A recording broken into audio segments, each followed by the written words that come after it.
Welcome to Trainer Talk, DK. Matt Morse. And we're here in Lake Norman for Trainer Talk. And listen, we were sitting here pre-camera and we were talking about, all right, what are some like interesting things about the brand Burn Boot Camp? So this one is for all of our Burn Boot Camp junkies, our bleed blue crazies. This one's for you guys. We're gonna go deep into the quotes that are on the wall in our gyms, where they came from, what they mean, what was the purpose, the intent behind them. We're gonna talk about our tagline, inspire, empower, transform, and what that means.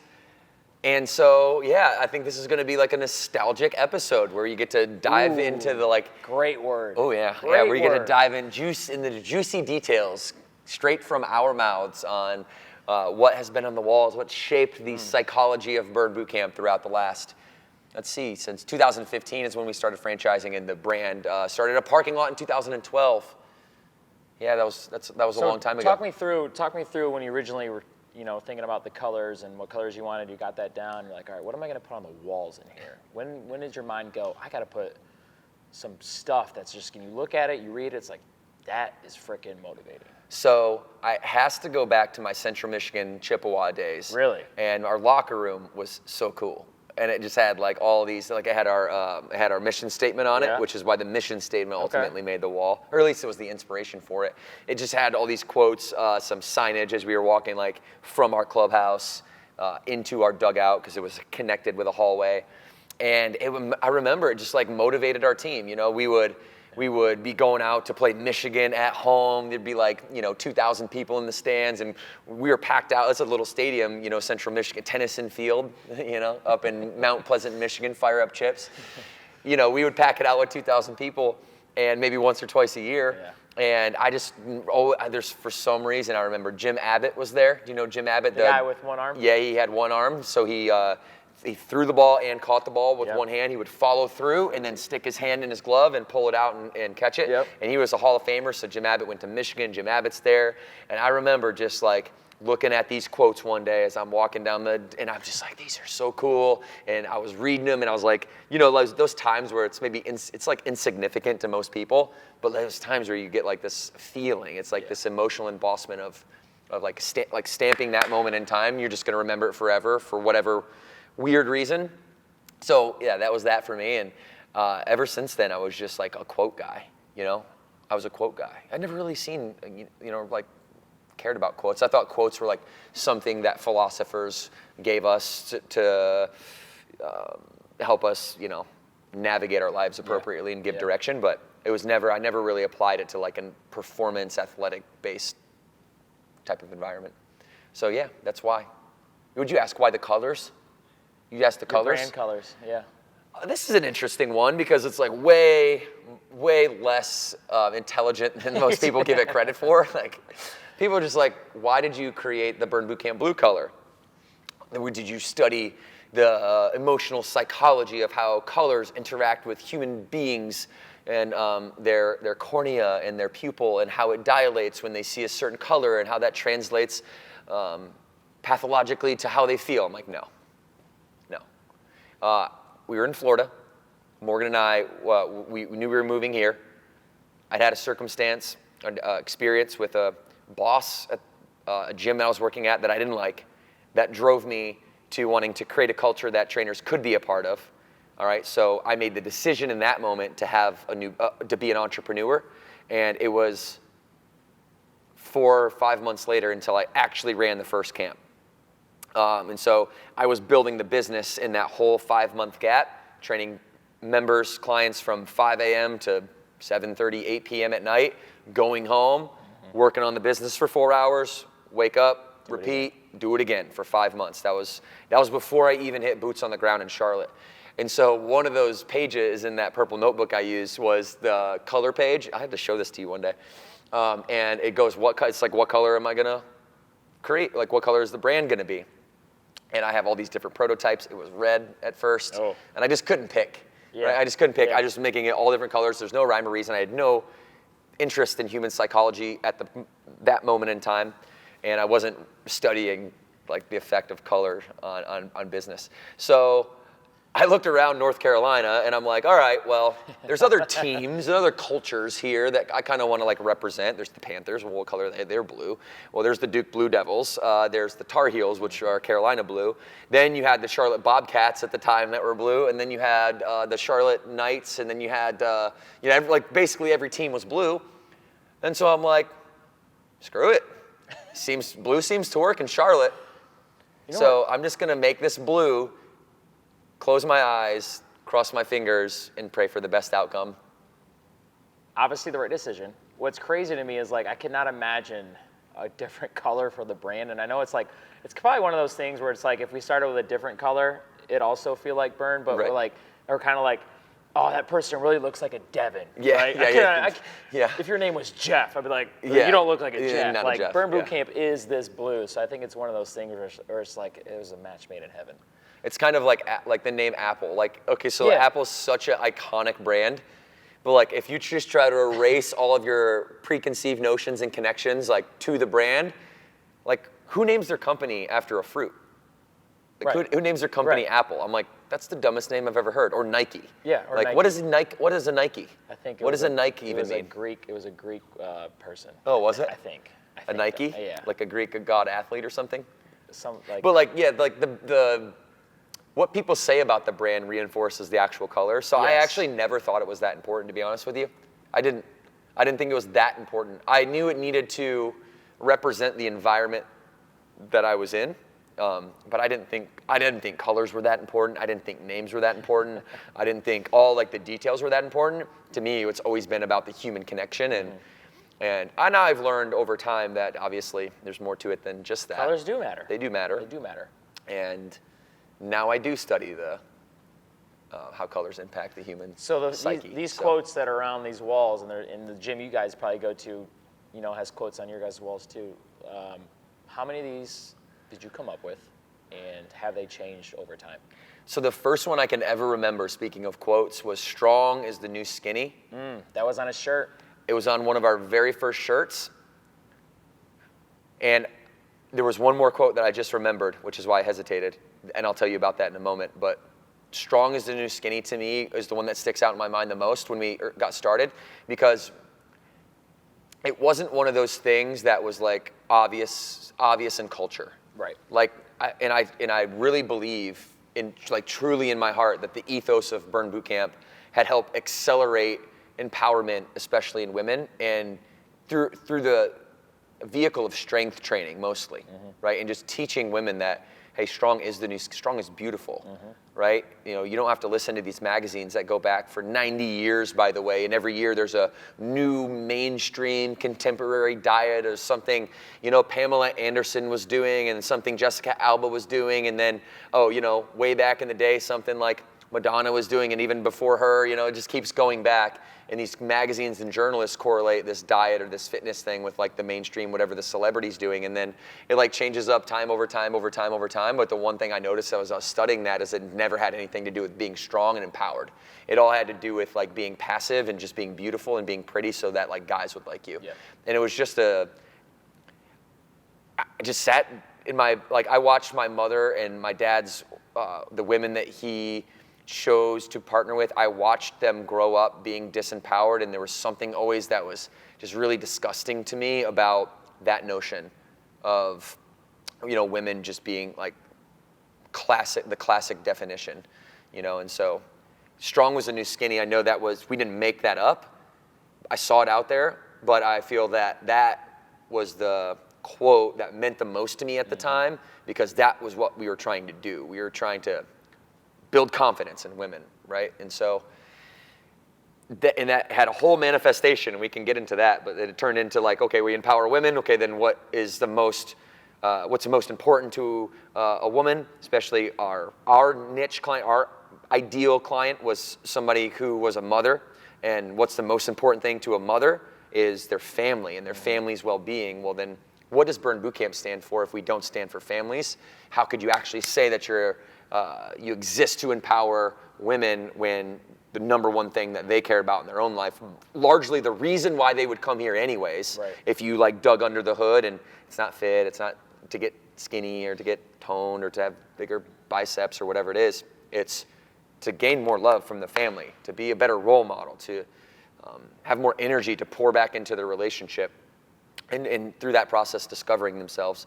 And so, the first quote though was, "Your workout is our warm-up." I wasn't here when you guys had that one. It was also printed on a shirt. Was it? Remember we didn't have walls at the beginning, No, that's right? true. So we're going way people's back. T-shirts were the walls. They were the walls, yeah. So I was trying to kind of imprint this culture, and I thought the best way to do it was to like put things on your clothing. That's, your clothing Yeah. is a sounding board for your personality. Yep. And so you put clothing on and you represent yourself in the way that you want to be perceived by the world. And so if somebody wanted to be strong and they were empowered by that, throw that shirt on. Mm-hmm. Hey, your workout is our warm-up quote did was say, hey, look at us. Hey, Yeah. you think this is like some, like this is what people used to say. These are not my words, but this is what mostly guys would say this. Oh, that's just some sissy women's gym. I'm like, oh yeah? Come on in. Yeah. And they will, because we'll ask them to We've all so many had that times. one member whose husband comes in on a Saturday and they realize like, holy crap, how does my wife do this all the time? 7 minutes in, instead of being on the floating floor, they're outside in the bushes and they're throwing up. And they're like, yeah, I'm good. And throwing up again, right? So it was I've seen that many, many times, like verbatim actually, by the way. I've been there too, guys, don't worry. But yeah, those were the two like quotes that kind of shaped the brand at the beginning. It's like, hey, like we're elite as a company. We're elite's maybe a bad word. We are confident as a company. We know who we are. We're like, our workouts are hard. Yes, they're hard, and yes, this is going to be long, and yes, the journey doesn't happen overnight. But guess what? We're going to do it together, and we're going to show you how strong we are. So that was my big market. That was my big marketing mind back in the day. It worked. Yeah. It worked. Yeah, I think there's something to it. But then, what's the first quote? So then you showed up in Huntersville to take over for me as a head trainer. Yeah, I still remember some of the signs. I think one of the signs was something about like, your body is your machine or something like that. No, it says we don't use machine. We don't use machine. We are what? You're not a machine. What does it say? Shoot, people are gonna crucify me for not remembering this. It's still downstairs at Huntersville. I walk by it every day to go to the studio. Your body isn't. Don't use machines. Be one. No, that's not it. It was. This is motivational quote trivia. Yeah. No, gosh. I'm gonna get it in a second. We don't use machines. Your body. I don't use machines. I am one. That's what it was. I don't use machines. I am one. That one was up above the weights. Yep. That's the first one I remember walking in and reading that one. That was an empowering quote for a lot of people. Yeah. Because it was like an aha thing for them, right? It's like, oh, I don't need to like show up to like this facility with a bunch of like big clunky machines and sit on them and like don't know what put I'm the doing. peg into the stack of weights and just move it. Like, oh, this could actually be fun. Like, I am really capable. Like, I don't actually sitting on those things is undermining my functional performance as a human being. And maybe it is cool. Maybe calisthenics are cool. Maybe body weight is cool. And maybe I am a freaking machine. How about that? That's the How first one I empowering is remember. that? That's the first one I remembered. What's another one you remember from that? Well, I'm looking around Lake Norman. One that we don't have here that we used to have was fitness is not a destination, it is a way of life. Yeah, I remember that one. And that was a constant reminder. I sat that one right over the focus meeting, like my focus meeting desk. And I remember referencing it a lot. I'm like, what's that say? What's that say right there? What's your favorite one? If you have a favorite one. Ooh, that one. So right, when I say favorite, if trainers, you probably know what I'm going to say right now. Like, it rolls off your tongue, and this still happens to me when I train on the live. Sometimes you say this, like you're one of your go-tos, and you still get the hairs on the back of your neck stand up a little bit. Like personal quotes, so my favorite one on the wall that we have now here, that I would repeat, that I do repeat all the time is, be strong because you never know who you're inspiring. Because to me, that's creating the next, Child Watch and our kids camps. That's the next big thing for me from a business standpoint. There's never been a vertically integrated fitness service company before. And so having vertically integrated, I mean by ages. because that's how you integrate a service like that. So, you know, this pocket, our pocket that we have now, and potentially some older pocket as the brand gets bigger and bigger and bigger, and we're able to do more things and serve more people. But be strong. You never know who you're inspiring. It's a reminder. It's a reminder that you are strong. So be strong. Yeah. And it's like when you do that, the people that you care about in your life the most, the ones that you love the most, they're watching you. Like, what's the oldest leadership quote ever? It's like, follow me. Right? Follow me. I'll show you what to do. I'll show you the actions. You know, maybe like shortly after that, it was, don't listen to what I say, watch what I do. And so there's something about that. And that's why we put it like in that position on this floor, because it was my favorite one. And I want people to always remember that they're strong. And if they don't use their strength, then they're leaving potential growth for themselves and their family on the table. I thought you were going to go another route. What route did you think I was going to go? One of your go-tos is if you can, you must. Oh, yeah, that's what I say on the mic. Is that what you mean? Yeah. Oh, I say that thing on the mic all the time. On the mic, it's trainer, but it could be overall. What's your favorite? Yeah, if you can, you must. That's a great one. I didn't make that up, obviously, but it's just one that's like so simple. It's like straightforward. It's like hits it. Yeah, if you can, then you must. I like that one. I also like don't get tired, get tough, because that's a mentality. Yeah, that's another one. That's like a mentality. What's your favorite ones? Oh, man. Oh, I love the one, no one's coming to save you. I love that one. I think Mel Robbins says that. But like, you say that and people realize like, it's no one's gonna come do the work for you. I gotta dig down and do it. Once you realize that, then you can reach any goal you want. I love that one. No one's coming to save you. That like, I say that now on the live, and the women are like, all right, let's get after it. Like, yeah, no one's coming to save me. I'm about to do this. Yep. So I like that one a lot. I do think COVID has helped. I always like why. Yeah. Anything that has to do with the question why. Why? Because no matter how many times you get asked, if I'm on the mic and I'm like, hey, remember why you came in here today, and remember why, like you can't just use that word. You have to use it very specifically to like strike the emotional chord. So it's like, remember why you came here and who you came here for. Hey, if you don't work hard, what love are you leaving? Like that type of stuff. Yeah. And so, yeah, anytime there's a why, and then you can correlate that back to like people's families. Usually, that's a very motivating thing because you know everybody has their own version of that, and everybody has it. So it's like they zero into their own story right away. Even on an individual level, where like someone's told you something that's like in a focus meeting that's motivating to them, and like you don't say it over the mic to everybody else, but you get down on them one-on-one, you say it in their ear, they're like, oh yeah, it's game on now. Yeah. Like you say something that's motivating them, and then use that on a individual basis. That's where the bread is buttered. Were you at the summit, the end of summit on a last year in Jacksonville on the Sunday when I brought everybody in? I gave like a 20 minute speech, and then we did a little send off. Yeah. The "Do This For You" quote that we have on the wall here at Lake Norman reminds me of that speech. Do you remember the metaphor I used about like the honey, the flower, and the bee? Right? The bee. Yeah. So it's one that it's like an old fable, but you know when I'm bored at night on like Saturdays and I don't have anything to do because Matt doesn't want to hang out with me because he's being boring. Yeah, that's what I am. Capital B. Then I'm just sitting there looking up fables, and honestly, like I do this all the time. And I try to, because it's ancient wisdom. That's what a fable is. Not ancient, maybe, but it's, how would you say, like age-old wisdom. And it's like universal truth. That's a good way to put it.